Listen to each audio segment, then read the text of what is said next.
welcome. I'm Joyce, and here's what happened this week. Taipei is holding a Hong Kong Cultural Festival, which began with a walking tour of the capital's Little Hong Kong. Rick Lowert reports on the relationship between Taiwan and China's troubled city. Hong Kong migrant Oprah organised this guided tour of what's become known in Taiwan as Little Hong Kong, a neighbourhood with a growing number of Hong Kong cafes, shops and restaurants. Oprah wants to share her culture with people in her new home. 我们也在这2-3年特别多的香港人来到台湾，他们可能是拿着在香港不一样的专业，然后不一样的文化，然后可能是共同的东西，只是我们生长的环境跟我们学的东西都不一样。Behind this recent jump in migration is Beijing's political crackdown on Hong Kong, a special administrative region that has struggled against China's authoritative policies. Many Hong Kongers moved to Taiwan for the freedom and democracy now vanishing in their homeland. But Taiwan has a complicated relationship with Hong Kong. After more than 150 years, the former British colony was returned to China in 1997, while Taiwan is a self-ruled island nation that Beijing claims as part of its territory. Now, Taiwan authorities view people from Hong Kong with the same suspicion as those from the rest of China. So there's a gap. They say they are welcome, but they don't know how to do could fit national security issue and also their welcome, their friendly attitude. So the result it seems very unfriendly to Hong Kong people. Taiwan's government is now considering making it harder for the tens of thousands of recent Hong Kong arrivals to become permanent residents, by extending the length of time they must live in the country before they can apply. So I heard that a lot of Hong Kong people came here very enthusiastically and very excitedly, but left Taiwan because of the situation, or the policy is quite unclear for them, or they can't see the future of staying in Taiwan.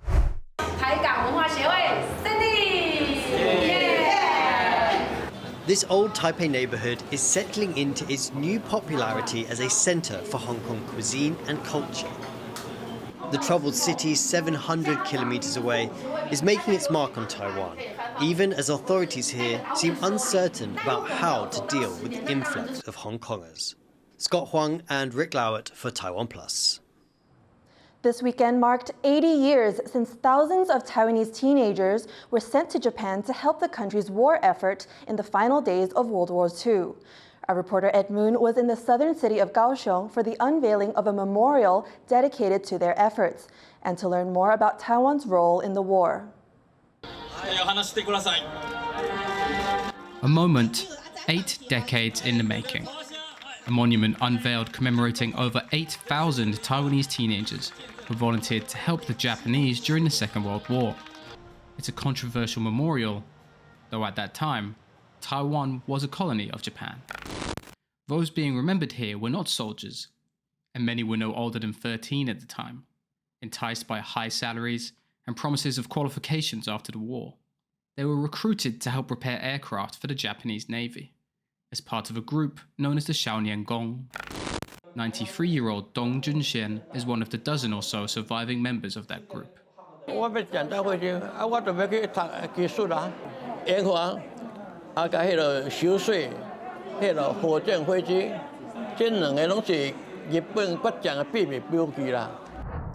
200,000 Taiwanese served the Japanese military during World War II, mostly in support roles like the Xiaonian-gong, but 80,000 did see active combat.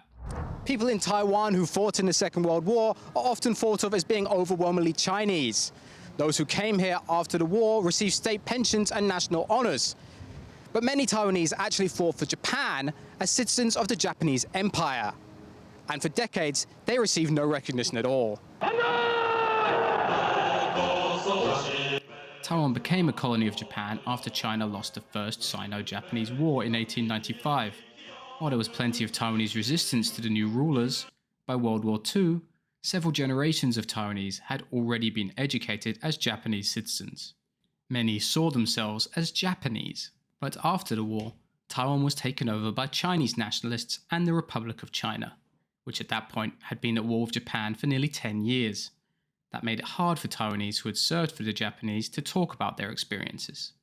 战争结束以后，政权转换，他们在日本是当少年宫，其实这后来的政权是属于敌对的关系，所以他们回到台湾以后，其实很多人不敢再去提起他们以前在日本的一些经验。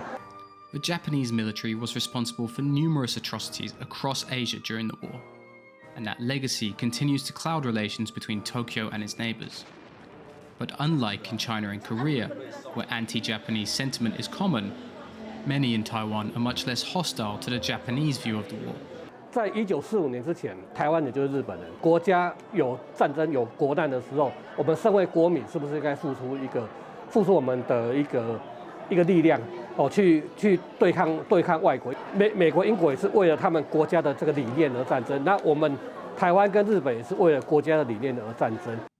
But far from being a consensus, there's also some resentment among Taiwanese of Japan's colonization and actions during World War II. Many of those in Taiwan's more China-friendly opposition party, the Kuomintang, or KMT, take a less favorable stance towards Japan, even as the father of the KMT's presidential candidate for 2024 was among the young volunteers who had repaired Japan's aircraft during the war. It's a complex and checkered history, with much not set in stone. But for the remaining dozen volunteers, this memorial is long overdue, marking a past of sacrifice and duty. Howard Zhang, Sam Hui, and Ed Moon for TaiwanPlus. A team of medical researchers at National Taiwan University have unveiled a high-tech surgical simulator that they say could be a game changer. The device uses 3D imaging and VR technology to produce a precise model of a patient's body, a so-called digital twin. This helps surgeons locate hard-to-find tumors and perform difficult procedures that involve different areas of medicine. The researchers are calling it the Metaverse Surgical Simulation Platform. At a press conference on Wednesday, they introduced their patient, Ms. Tang, who had lost the ability to play piano because of a large tumor near her shoulder. After undergoing surgery with the new tech, she is able to perform again like she used to. Ms. Tang praised the platform's effectiveness. 的这个3D 的这个透视的肿瘤的图，当时对我对于整个手术的理解，还有对我提高整个手术的信心帮助真的是非常非常大。Every August, performers from around the world flock to Scotland for the Edinburgh Festival Fringe. It's the world's largest arts festival, and this year performers from Taiwan are bringing their unique form of circus arts to the event. Yu Jinghuang has this story.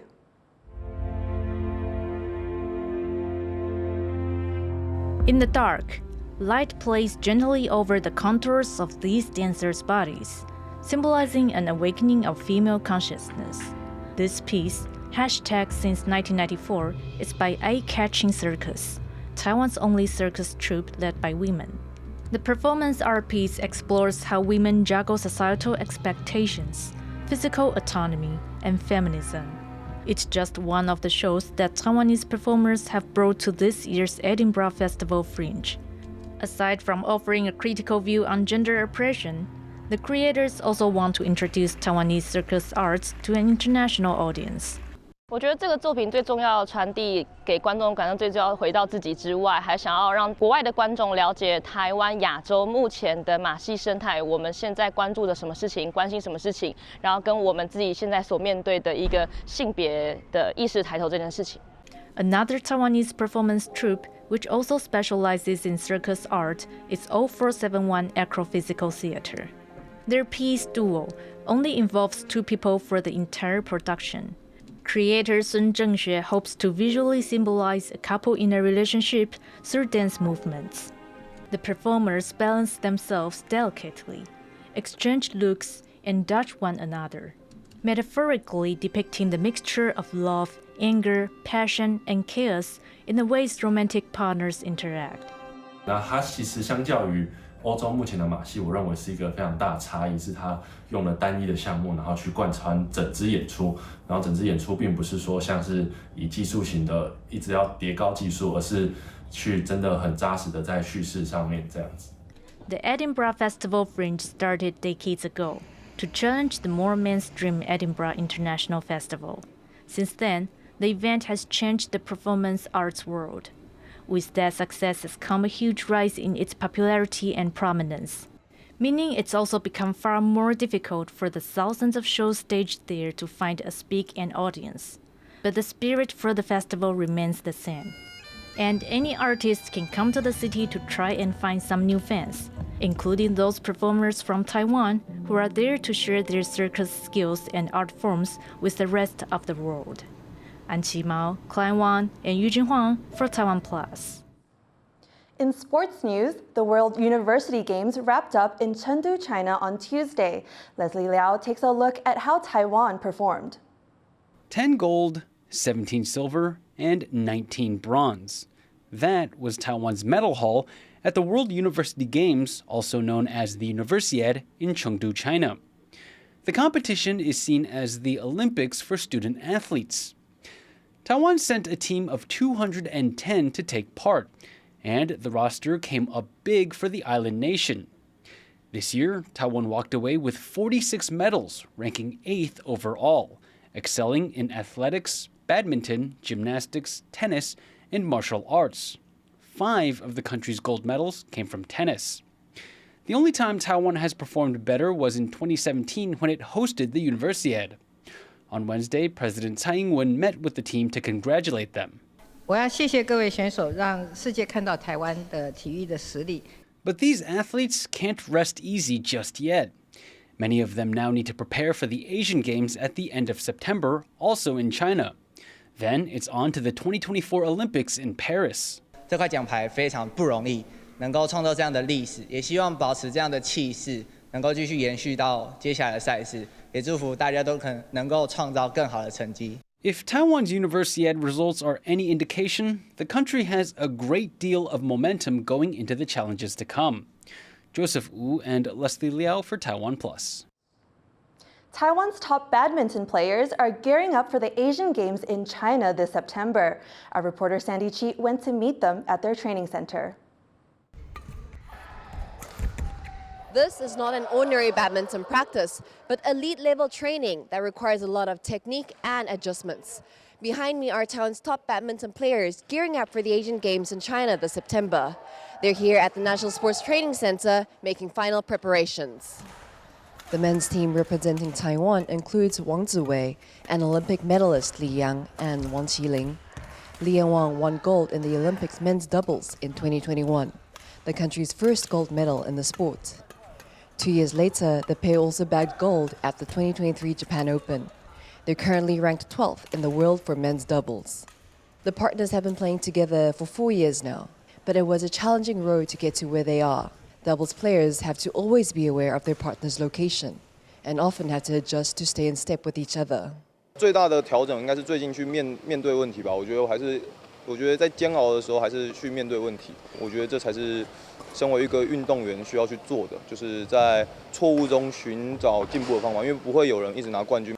Wang says the sport is getting tougher physically as time goes on. 说实在，也有年纪了，那恢复力可能没有像年轻的时候那么好。但是因为现在的那个防护员啊，然后医疗师都非常的齐全，所以对于伤来讲，我们就尽量的去把能在事后做的，像是收操、冰敷、放松这些把它做好。那剩下来就是希望可以跟伤好好共处。那当然是没有伤是最好的。 Taiwan is also sending female athletes.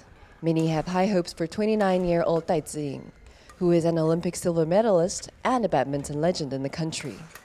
But on this occasion, she didn't speak to the media as she was focused on preparing for the Games. Dai currently ranks 4th in the women's single in the world. Badminton is a big sport in Taiwan, and with such a rigorous training regime, it's clear Team Taiwan players are determined to strike gold at this year's Asian Games. Patrick Chen and Sandy Chi for TaiwanPlus. Thank you for watching Here's What Happened. I'm Joyce. Take care and see you next time.